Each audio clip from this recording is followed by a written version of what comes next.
아유, 오늘 조교사님 은혜를 많이 받았어요. 이렇게 참 저는 이제 모처럼 이렇게 설교를 이렇게 해야 하니까 한국원에서는 지금 두 번째인데 굉장히 떨리고 경험이 없어가지고 그냥 순종하는 차원에서 이렇게 하게 됐습니다. 네, 기도하겠습니다. 지칠 줄 모르는 힘에 정말 능력이신 하나님 아버지 은혜와 사랑을 진심으로 감사합니다. 오늘 이렇게 2024년을 맞이하여 이렇게 첫 예배로 한국원 주회동산에서 예배를 드리게 함을 감사합니다. 아버지 하나님, 저희 올해도 하고자 하는 모든 계획들이 작심삼일로 끝나지 말고 요즘의 일을 거두는 한 해가 되게 하여 주시옵소서. 올해도 저희들 이렇게 주님께 선행을 많이 하여 하나님께로부터 보상을 받는 하나님의 복된 자녀가 될 수 있는 저희들 되게 하여 주시옵소서. 모든 것이 부족하지만 저희 모든 허물은 십자가 밑에 내려놓고 오직 의뢰로운 말씀만을 전할 수 있도록 도와주시옵소서. 모든 말씀 우리를 권하여 주신 예수님 이름으로 간절히 기도드립니다. 아멘. 인종차별이 심했던 때의 이야기입니다. 한 미국의 신사가 자기 집 정원에서 맥주를 마시고 있었습니다. 이때 남녀하고 몹시 피곤해 보이는 한 인디언이 지나가다가 그 신사에게 좀 빵을 돈다고 말했습니다. 신사는 너에게 줄 빵이 없다고 말했습니다. 그렇다면 지금 당신이 마시는 그 맥주라도 좀 한 잔 주십시오 하고 부탁했어요. 또 그것도 거절당했습니다. 몹시도 배고프고 갈증이 난 그 인디언은 마지막으로 물 한 잔이라도 좀 달라고 애원을 했어요. 하지만 영국 그 신사는 너처럼 개 같은 인디언에게 줄 물이 없다라고 이렇게 딱 냉정하게 잘라 말했습니다. 인디언은 슬픈 얼굴로 돌아갔습니다. 그리고 나서 얼마 후에 이 영국 신사가 그 사냥을 갔습니다. 그 짙은 산 중에서 사냥개를 놓치고 말았습니다. 그러니까 방향 감각도 없이 산속에서 헤매는데 날이 어두워지기 시작했습니다. 그는 배고프고 목말라 죽을 지경까지 이르렀습니다. 마침 그때 그곳을 지나가던 그 인디언은 그 딱한 사정을 보고 당장 정신을 차리고 그 사람을 구출해서 자기 집으로 인도하여 후히 대접했습니다. 그 신사가 정신을 차리고 보니 이 사람은 옛날 자기에게 와서 구걸했던 그 인디언이었습니다. 그 너무 어이없고 부끄러워 어쩔 줄을 몰라야 했어요. 그 신사에게 인디언이 그랬어요. 만약에 그 당신이 얼마 전에 나에게 한 것처럼 내가 당신에게 했다면 당신은 지금 어떻게 산중에서 죽었을 것입니다. 네. 그냥 얼마나 참 그 영국 신사가 부끄러웠겠어요. 여러분, 심는 대로 거둔다는 이치는 평범한 진리입니다. 이 진리를 모르는 사람은 없습니다. 그럼에도 불구하고 이 진리를 믿지 않고 거역하면서 소홀히 여겨 많은 문제가 생겨나고 있습니다. 지금 이웃으로부터 내가 지금 받고 있는 대우가 바로 내가 무엇을 내가 심은 것이라고 믿을 수만 있다면 불평할 이유가 있습니까? 내가 심은 대로 받는 거예요. 지금 내가 받는 대우가. 무엇을 심었든지 내가 심은 대로 거두게 될 것임을 믿고 사는 자가 많을 때 이 세상은 좀 더 평화로운 세상이 될 것입니다. 예. 심은 대로 거둔다는 것은 전체 하나님의 심판입니다. 반드시 그대로 이루어지니까 말입니다. 다 심을 때는 내 마음대로 심지만 거둘 때 원리는 원하던 원치 않든 그대로 거두어야 합니다. 콩을 심으면 우리 뭐가 나죠? 콩 나고, 팥을 심으면 팥이 납니다. 친절을 심으면 친절이 거듭되고, 강포를 심으면 강포가 거듭되며, 자비를 심으면 자비를 거둡니다. 물론 질적으로만이 아니라 양적으로도 그대로 나타납니다. 후하게 심으면 후하게 나타나고, 인색하게 심으면 인색하게 나타납니다. 성경은 많이 심는 자는 많이 거두고, 적게 심는 자는 적게 거둔다고 명백하게 문자적으로 말하고 있습니다. 특히 이것은 틀림없는 진리요 심판입니다. 그래서 우리는 가을을 심판의 계절이라고 합니다. 둘째, 이 진리는 미래적인 약속이기도 합니다. 왜냐하면 오늘 심고 바로 내일 거두는 것은 아니니까요. 때로는 먼 훗날에 거두는 것도 있죠. 대개 곡식은 봄에 심고 가을에 거두지요. 예. 그러나 어떤 행위는 금년에 심었는데 10년 후에 거둘 때도 있습니다. 이래서 사람들이 심은 것에 대한 결과를 소홀히 여기게 됩니다. 아주 오랜만에 거두기도 하니까요. 오늘 죄를 짓고 내일 당장에 벼락을 맞는다면 정신 차리겠지요. 그러나 늦게 거두는 열매도 있음에 유의해야 합니다. 셋째, 이 진리는 인내가 필요합니다. 무던히 참고 기다려야 합니다. 넷째, 이 진리는 은혜입니다. 우리의 수고대로 있어야 하겠지만 우리 그 수고한다고 되는 것이요. 우리가 수고를 하되 위로부터 내리는 은혜가 있어야 해요. 우리가 농사를 질 때도 그렇잖아요. 우리 수고대로 하지만 거기에 비도 내리고 햇빛도 주시고 바람도 불어야 하지요. 그래야 곡식이 자라는 거 아닙니까? 그 수고의 대가 위에 내리는 하나님의 후한 은혜를 잊어서는 안 됩니다. 반드시 그 은혜가 있어야 하죠. 예. 오래전에 미국의 그 보스턴에 스토로사라는 청년이 있었습니다. 그는 큰 꿈을 가지고 있었습니다. 그 꿈을 이루는데 그 필요한 돈이 없어서 고민을 했죠. 그래서 거부인 그 바턴 씨를 찾아가서 그 2,000불을 꿔달라고 했습니다. 거기에 나에게는 담보는 없지만 일에 대한 꿈과 저는 용기가 있으니 저를 믿고 꿔주시면은 그 은혜를 제가 잊지 않겠습니다. 얘기를 했어요. 그런데 거기에 있는 바턴 씨 주위에 있는 사람들은 그 경력도 없는 그에게 담보나 후원자도 없이 돈을 꿔주는 것은 위험한 일입니다. 다 말렸어요. 꿔주지 말라고. 그러나 그 바턴 씨는 왠지 그 청년의 용기가 마음에 들고 모험을 걸고 그냥 2,000불을 꿔줬습니다. 과연 그 스토를 사는 얼마 되지 않아 그 돈을 2,000불을 갚았습니다. 이 일이 열심히 노력했지 그 돈 갖고. 이 일이 있은 지 10년이 지났습니다. 그 당시 그 미국에는 1929년 경제공황이 일어났지요. 그 바턴 씨 같이 그 거부인 사람도 완전히 그 재산이 파산이 될 지경에 이르렀습니다. 근데 그 스토로사는 그 소문을 들었죠. 소문을 듣고 그 바턴 씨를 찾아갔어요.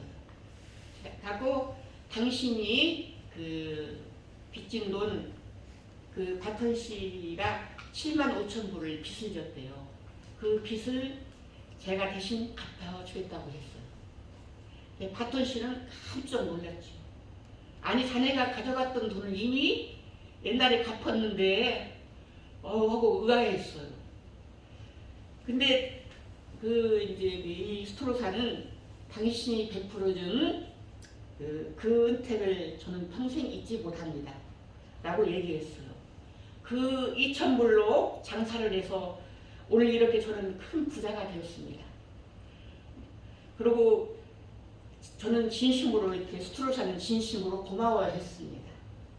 여러분, 은덕과 사랑은 갚을 길이 없습니다.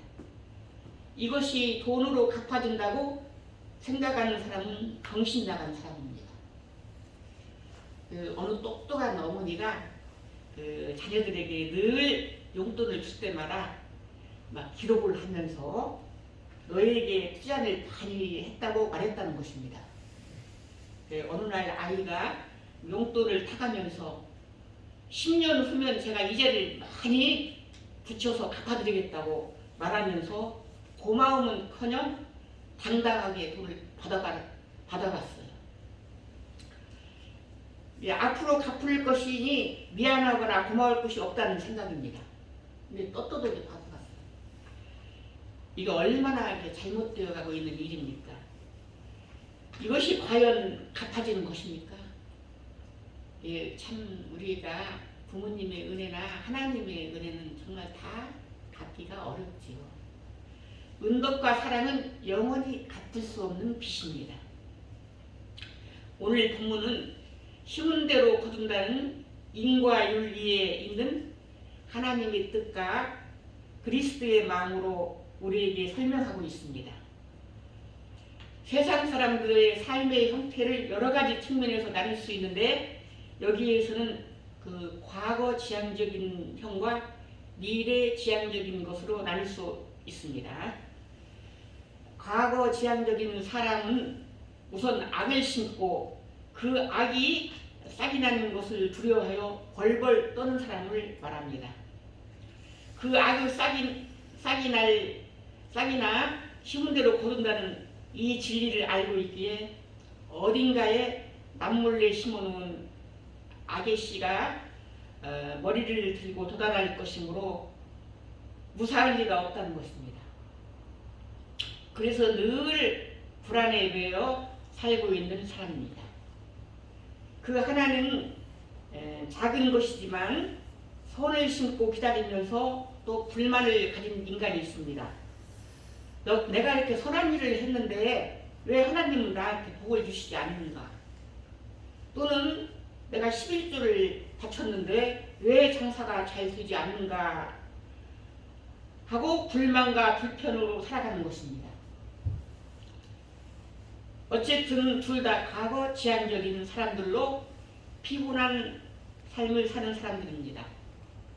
이렇게 율법적인 생이란 언제나 불안하거나 불평 가운데 살기 마련입니다.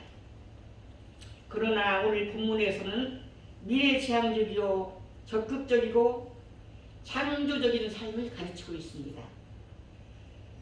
본문은 4가지 인생을 구분해서 말씀을 드리고 있습니다. 첫째는 사랑을 받고 미워하는 사람, 즉 은혜를 원수로 갚는 사람입니다. 세상에는 이런 배은망덕한 사람들이 더러 있습니다. 둘째는 미움을 받고 미워하는 사람입니다. 빼앗겼으니 빼앗고 미움을 받았으니 미워하고 배신했으니 배신한다는 식의 삶의 방법입니다. 셋째는 사랑을 받고 사랑을 하는 사람입니다. 내가 사랑을 받았으니 사랑한 것으로 1대1로 이렇게 합니다. 넷째는 내가 미움을 받고 사랑을 하는 사람입니다. 내가 빼앗기고도 베푸는 형입니다. 본문에서 말하고자 하는 결론은 바로 네 번째 인간형으로 원수를 사랑하라는 것입니다. 어렵지만 여기서부터 그리스도인 것입니다. 내가 빼앗겼다고 빼앗을 권리가 있는 줄 아십니까? 미움을 받았으니 당연히 다른 사람을 미워해야 한다는 것은 그리스도인에게서는 통하지 않습니다. 아무도 미워할 권리는 없습니다. 우리 주님께서는 그잖아요. 원수까지도 사랑하라고 말씀하십니다. 수데반처럼 돌에 맞아 죽으면서까지도 용서해주고 사랑하는 수준에 이르자는 것입니다. 본문은 또 다른 의미에서 네 가지의 사랑을 보여주고 있습니다. 첫째로 먼저 받고 주는 기본적이고 초보적인 사랑을 말합니다. 내가 주었으니까 너 반드시 또 받고, 내가 많이 주었으면 또 나를 주고, 이런 사람이 있죠. 둘째는 너 받기를 바라고 남한테 주는 사람이 있습니다. 내가 이만큼을 줌으로써 또 다른 사람한테 받기를 원해요. 제가 어느 아는 분한테 이런 일이 있었어요. 그분은 뭐를 이렇게 내가 조그마한 걸 주어서 답장이 없으면 막 굉장히 막 남한테 얘기를 해요. 쟤는 내가 선물을 했는데 막 선물도 않고 막 아주 나쁘다고. 근데 하루는 제가 이 선물은 내가 주고 잊어버려야 하는데 주는 걸로 이렇게 끝나야 하는데 조그마한 이렇게 손지갑인데 저한테 이걸 40만 원짜리라고 명품이라고 줘요. 그래서 저도 사실은 비싼 것이 있는데 그걸 안 써요. 5천 원짜리, 만 원짜리가 좋지. 그거를 막 저한테 막 떠맡겨요. 그래서 너 싫다고 막 벌벌 막 저한테 안겨줘요. 큰일 났더라고요. 그분이 다른 사람한테도 어떤 지갑을 줬는데 그게 명품이었는데 그 상대방이 걔한테 진주를 줘도 모른다고 번짐격이라고 저것은 내가 비싼 거를 선물했는데 나한테 아무 주는 것이 없다고. 저한테도 또 그럴 것 같더라고요. 근데 저는 가만히 지갑이 아무 마음에도 없고 저도 좋은 것이 있는데 안 쓰고 있거든요. 그래서 아무리 줬지만 안 받아요. 그래서 내가 우리 아는 권사님한테 혹시 손지갑이 있어요? 그랬더니 없대. 그럼 내가 선물로 줄 테니까. 저는 근데 주고 저한테 선물한 사람한테 좀 비싼 것을 사주려고 했었어요. 또 욕 얻어먹기 싫어서. 그랬더니 그 권사님이 보더만 이거 새 것도 아니고 싫다고 막. 그래서 제가 용기가 나더라고요. 그래서 선물 준 사람한테 그랬어요. 저 정말 고맙지만 제가 얘보다 더 좋은 것도 있고 있어서 그러니까 저 안 줘도 되니까 하고 막 제가 막 그냥 용기를 내서 주었어요. 그랬더니 마음이 편하더라고요. 선물이라는 것은 내가 줄 때 정말 주는 걸로 그치고 또 바라지 말아야 하고 충원받지만 그런 사람도 있더라고요. 또 내가 어떤 사람을 사귀면 좀 이득이 있는 사람 같으면 그 사람을 잘해서 막 잘해줘가지고 그 사람으로부터 도움을 받거나 덕을 보려고 하는 사람도 있어요. 그 사람을 이용하려고. 그래서 우리는 참 주는 걸로 끝나야겠더라고요. 가령 누군가 약속을 하면서도 이 사람과 친해놓으면 나에게 유리할까 아닐까를 생각하는 눈치 파는 타입입니다. 이런 사람들은 인사를 하든 선물을 주든 간에 조건적으로 바라는 마음이 앞서 있단 말입니다. 이 세상에는 대체로 이런 종류의 사람이 제일 많습니다. 셋째는 바라지 않고 베푸는 사람입니다. 본문에서는 바라는 것 없이 베풀라고 말씀하고 있습니다. 바라고 베푸는 것은 앞에서도 언급했듯이 보통 흔히 있는 이 이름으로 우리는 바라지 말고 베풀자는 것입니다. 이런 수준의 사람을 대단히 훌륭한 사람입니다. 영국에 웨일즈 지방이 있어요. 거기 아주 깊은 산골에 한 소년이 병으로 알아 사경을 헤매고 있었습니다. 이 소녀는 어머니와 단둘이 살았는데 아주 가난했어요. 그 동네는 병원도 없고 그 병원까지 가려면 5마일이나 걸어가야 했습니다. 걱정을 하다가 용기를 내어 그 5마일이나 되는 거리를 빗속을 뚫고 병원으로 걸어왔습니다. 그래서 병원에 달려가 의사한테 막 붙들고 사정 얘기를 했어요. 의사는 좀 괴로웠습니다. 내가 의사 된 것이 좀 원망스럽기도 하고, 한편으로는 돈만 보고 그 의사 노릇을 할 수 없지 않은가. 의사는 그래도 돈을 많이 보지요. 많이 지금 자문했어요. 내가 그냥 돈을 벌어야 하는가 생각을 하다가 결국 그는 마지못해 빗속을 뚫고 그 소년네 집에 가서 소년을 치료해 주었습니다. 그 소년은 다행히도 효험이 있어서 나았습니다. 그 후 의사는 그 일을 잊어버렸어요. 근데 수십 년이 지난 어느 날 로이드 주 견이라는 사람이 영국이 낳은 유명한 정치가였는데 이가 재무상으로 등단하여 축하를 받게 되었습니다. 그때 이 의사도 그 자리에 참석을 했습니다. 근데 가만히 보니까 자세히 보니 그 재무상은 그 옛날 자기가 치료해줬던 그 소년이었습니다. 그래서 의사는 정말 놀랐죠. 내가 이렇게 치료했던 소년이 이렇게 재무상이 되었으니. 그 당시 억지로 치료해준 그 선한 일이 오늘 이렇게 엄청난 결과로 나타날 줄이야 상상이나 했겠습니까? 우리의 작은 선행이 뜻밖의 결과로 나타날 때가 있습니다. 작은 일이지만 바라는 바가 없이 베푸는 일에는 후에 엄청난 열매가 맺히는 것을 봅니다. 그러나 여기서 머물러 있을 수만은 없습니다. 내채로 이 단계에 더 깊이 들어가서 하나님께 받고 그 은혜에 감사하면서 베풀 수 있는 자의 입장에 대해 감사하며 베푸는 자는 하나님의 된다고 본문은 말하고 있습니다. 약속하고 있습니다. 하나님께 다시 받는 이치가 보상의 은혜입니다. 우리는 하찮은 것을 줍니다만 그러나 하나님께서는 크게 보상합니다. 예.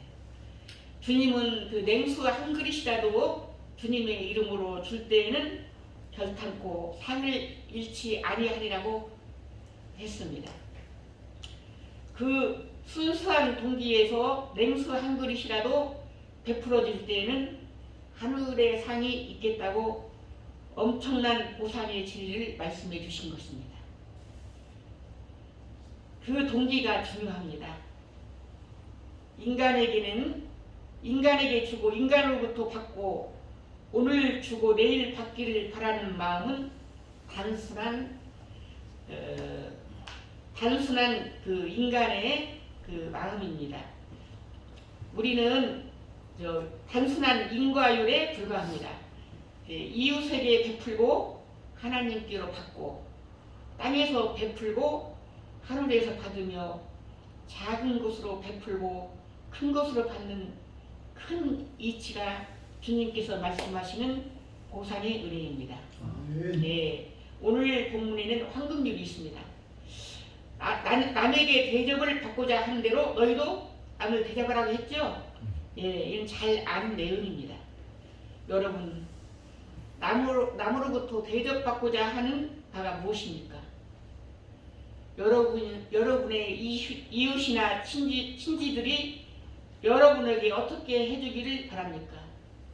사람마다 공통적으로 그들의 이웃으로부터 바라는 바가 있는데 심리학적 분석은 다음과 같습니다. 첫째로 상대방이 정직해지기를 바랍니다.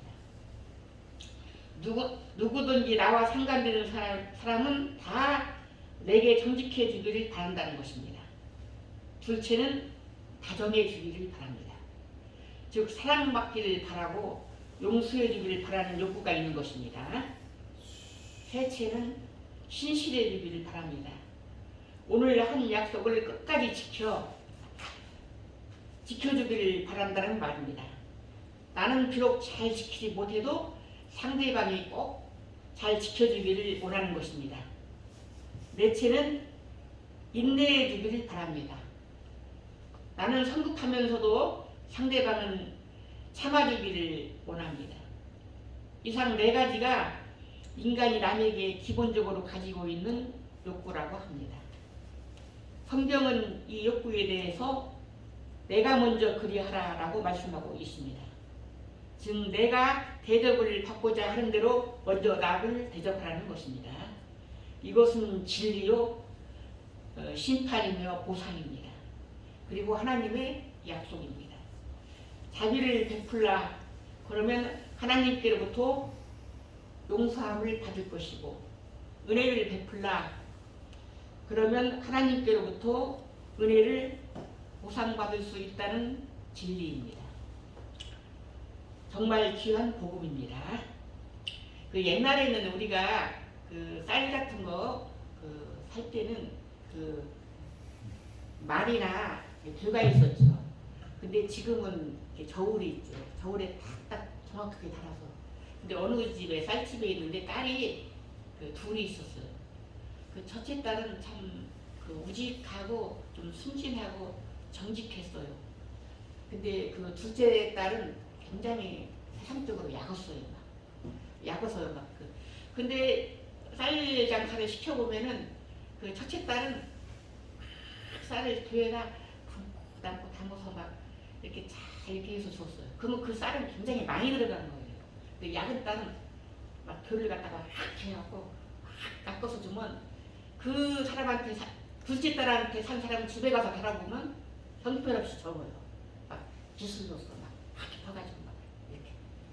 그래서 집에 오면 저 집 참 인색하다 그랬는데 그 딸 둘이 결혼해서 보니까 그 우직하고 좀 세상적으로는 둔하게 본 딸은 결혼해서도 아주 잘 살았어요.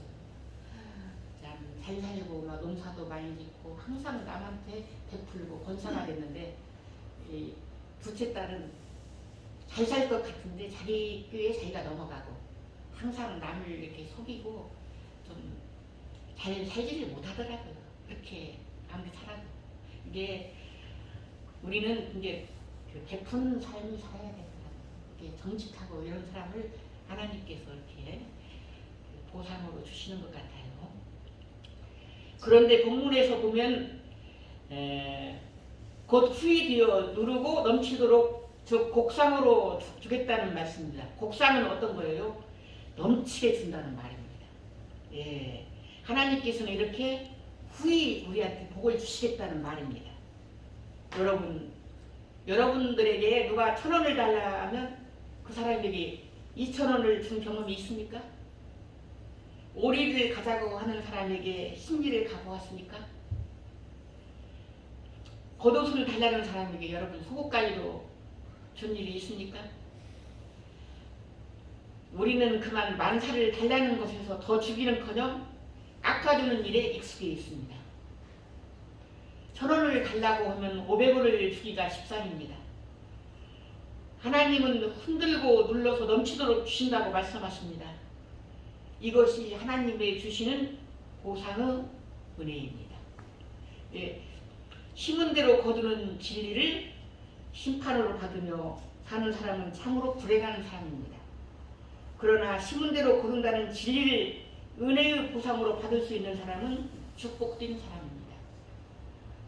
여러분 제가 저번에도 얘기했지만 그 조지 포먼 같은 사람은 젊었을 때 부하게 자랐지만 나중에 이렇게 목사가 돼서 그 돈 다 수익을 청소년 기념관도 짓고 어려운 그 청년들한테 이렇게 다 도와주고 있잖아요.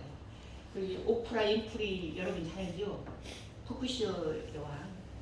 그 어렸을 때 그 아버지가 그 어디 나갔잖아요. 가출을 했어요. 그래서 어머니가 혼자 키웠어요. 고생을 하면서. 근데 10세 살 때는 유삼촌으로부터 성폭력을 받았지.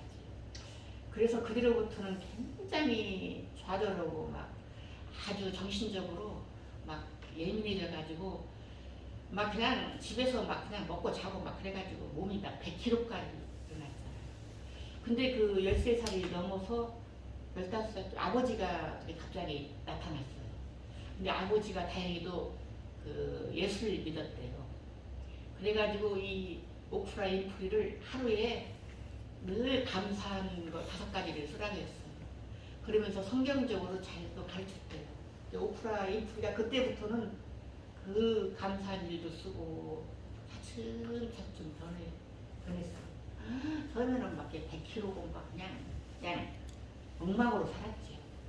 근데 그 오프라 인프리가 이렇게 토크쇼 여왕이 돼가지고 오늘날 그 재산이 4조 원에 이른대요. 그래서 1000억을 막 우리 코로나 있을 때도 그거를 치료하는 데 쓰라고도 내고 여러 아프리카에 가서 어려운 사람도 도와주고 학교도 짓고 마약 퇴치 운동도 해서 굉장히 좋은 일을 하고 있어요. 그 오프라 인프리는 그래요. 내가 예를 들어서 내가 선교지 얼마를 보내야 왔다. 또는 내가 한국원에 건축하는데 얼마를 내야겠다. 내가 이렇게 생각하고 마음을 먹는 것은 그게 사명이 돼요. 하나님이 주신 사명이니까 우리는 생각이 나거든 그거를 즉시 실천하는 저희들 되게 돼야 되더라고요. 내가 벌써 생각했던 것은 우리 사명이에요. 여러분들도 올해는 정말 우리 한국원에 불러주신 것을 감사합니다. 정말 한국원이 앞으로 해야 할 일이 많이 있습니다. 동굴교회도 지어야 하고 또 외국에 가난한 나라에 고구마 파종 선교도 있고 예, 앞으로 2월달에 마다가스카르도 선교 고구마 파종 예정입니다. 그리고 또 우리 선교사님들도 이렇게 많이 후원해 줄 수 있도록 우리를 또 많이 선행을 많이 베풀어서 하나님께로부터 보상받는 우리의 그 하나님의 자녀로서 복된 삶을 살 수 있는 삶을 저희들도 살기 원합니다. 예. 그래서 우리도 올해는 참 할 일이 많고 먼저 많이 베풀어서 하나님께로부터 보상받는 삶을 살 수 있기를 바랍니다. 나의 작은 선행이 하늘로부터 보상으로 이루어짐을 바라보며 그렇게 살아가는 하나님의 자녀된 축복을 누리시길 바랍니다. 아멘.